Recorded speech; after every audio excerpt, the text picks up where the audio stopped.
Hey everyone. Welcome to my channel B&B Glow. Make sure to hit that subscribe button and turn on notifications so you never miss a video. Alright, let's dive right in. Welcome to the deep dive. Today we're plunging right into a really high-stakes, incredibly dramatic moment from the world of daytime drama. Our sources are excerpts from Luna Shoots Sheila, a bold and beautiful confrontation. We're looking at what they call a, quote, shocking and tense confrontation. Yeah. And the fallout right after it. Our goal here is to really unpack this, understand what's going on. Absolutely. And it's described as a life or death struggle. You got Sheila Carter, the deranged villainess, back with a vengeance. A classic. It is. And what's really striking is just how fast things escalate. It really hooks you. Okay, let's unpack that. Sheila. I mean, she's infamous, right? Yeah. But what specifically drove her back to the Forrester place this time? What was the plan? Well, the sources are pretty clear. She's still obsessed with reclaiming her place in the Forrester family. Still obsessed after all this time. You know it. And it's not just about fitting in. It's deeper, a fixation. Her goal was apparently to eliminate anyone who stands in her way. Eliminate? Yeah, that's why she snuck in. It wasn't about talking things out. It was about, removing obstacles. So she gets inside, totally focused on this destructive goal, the confrontation itself. Yeah. How does Luna get pulled into this? Right into the center of it. Well, once Sheila's in, she corners Luna. That's how it starts. Right. And it escalates fast. Sheila pulls out a gun, threatening to, and this is the quote, silence her forever. Well, forever, just like that. That's Yep. terrifying. What does Luna do? She doesn't just stand there. A desperate fight ensues. They actually wrestle for control of the weapon. Oh, wow. And then- Unfuck it. You guessed it. Bang. The gun goes off. Exactly. The gun fires. She collapses, clutching her side. The aggressor suddenly becomes the one who's hit. Let Luna. She's just left there frozen in horror. You can just picture it, right? The Okay. shock. Absolutely. The sudden violence, the realization. Yeah. What just happened? What have I done? Precisely. And then, chaos. Paramedics show up. They rush Sheila to the hospital, which leaves Luna and you, the listener, have to think, what happens now? For Luna, she's tied to Sheila now. That's the real question, isn't it? She's shaken up, obviously. Yeah. Wondering about legal trouble. Or worse. Or worse, yeah. Sheila's wrath. If she survives. That's a terrifying thought. And think bigger picture, the ripple effect. Steffi and Finn, they hear the news, they're stunned. Understandably.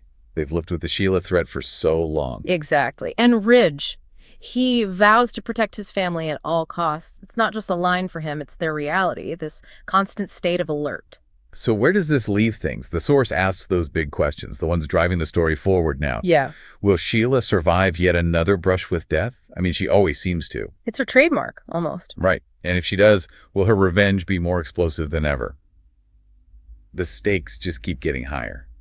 For Luna, for everyone. So this deep dive really showed us, an explosive moment and the immediate scary aftermath. It's all driven by this one character's obsession. It really is. For you listening, what really stands out about just how unpredictable things get when Sheila is involved? Yeah, think about that unpredictability. And what does it mean for a family living under that kind of constant threat? Especially with those questions hanging.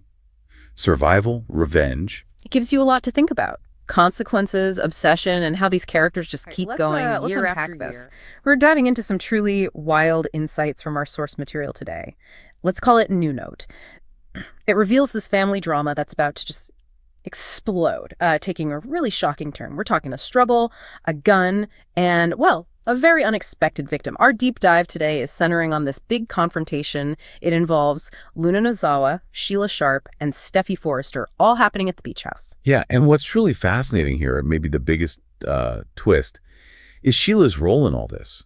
Given her history, which is, let's just say colorful with extreme actions, our material actually tells us she shows up to stop Luna, to stop her from making what Sheila calls a grave mistake. A grave mistake. So what is that exactly? Well, according to the source, it's Luna's belief. Yeah. She's convinced that getting rid of Steffi is the only way she can have this happy family life with Finn and Hayes. And Sheila, of all people, sees this.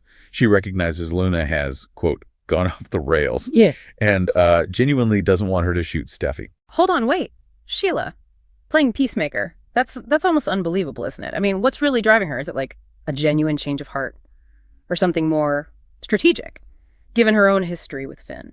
That's the really interesting question, right? Yeah. The source doesn't spell out her entire motive, but it definitely suggests a kind of surprising pragmatism. Maybe even, a warped kind of protection for Finn. She knows how badly this could end. And then the material describes her trying desperately to stop it. Tries a few angles to get the gun from Luna. Like what? What does she try? Well, maybe some trickery. The source mentions she might even pretend she's suddenly on board, like she wants to pull the trigger on Steffi, or she tries warning Luna, telling her Finn will never forgive her if she does this. But Luna, she's not budging, refuses to hand over the gun.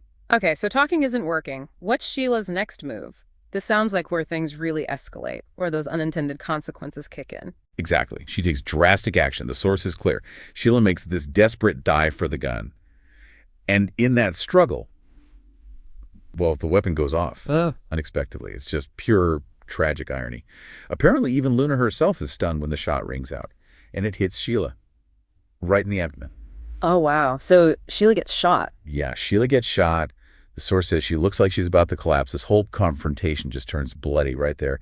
And Steffi, she has a front row seat to the whole horrifying thing. You can just imagine the shock. Wow. Okay, so the immediate crisis maybe ends with the shot, but the fallout, that's just starting, right? Our insights mention the ripple effects, especially with Finn and Lee Finnegan. The source talks about Lee's reaction, her attitude towards Luna being really intense. Intense is putting it mildly. Lee's condemnation, it's not just anger, it's actually quite chilling. Our material says Lee sees Luna as a total nightmare, someone incapable of change. Yeah. She even argues prison isn't enough, that they won't be safe, truly safe, until Luna is, quote, gone permanently. Gone permanently. Wow. That really shows how fractured things are, doesn't it? Believing someone needs to be gone like that for safety. It really does. And it sets up even more drama, because the source also reveals Luna actually survives this whole beat house incident. But get this, the insights we have suggest she's not done. She's apparently going to make more wild moves and take down additional victims later that week, July 7th to 11th. And here's the really unsettling part. One of those future victims, they won't be so lucky. So Luna survives getting Sheila shot, but goes on to cause more harm, and someone else dies. That seems to be what the source material is indicating, yes. It really makes you think, connecting this to the bigger picture. The extreme, sometimes horrifying lengths these characters go to for what they think is family happiness. And you see this dangerous idea taking hold, one person deciding another needs to be completely removed permanently for safety's sake. The implications are pretty chilling, especially knowing Luna survived this, but someone else later might not. It really blurs that line between protection and, well, destruction. So, thinking about all this, what does it mean for you listening? It leaves us with a pretty provocative thought, doesn't it? When do these desperate attempts to fix a family, to make it happy, spiral so completely out of control? When do the people trying to hold things together actually become part of the destruction? And, maybe most importantly, what are the true lasting costs of going to such extreme measures for everyone caught in that crossfire?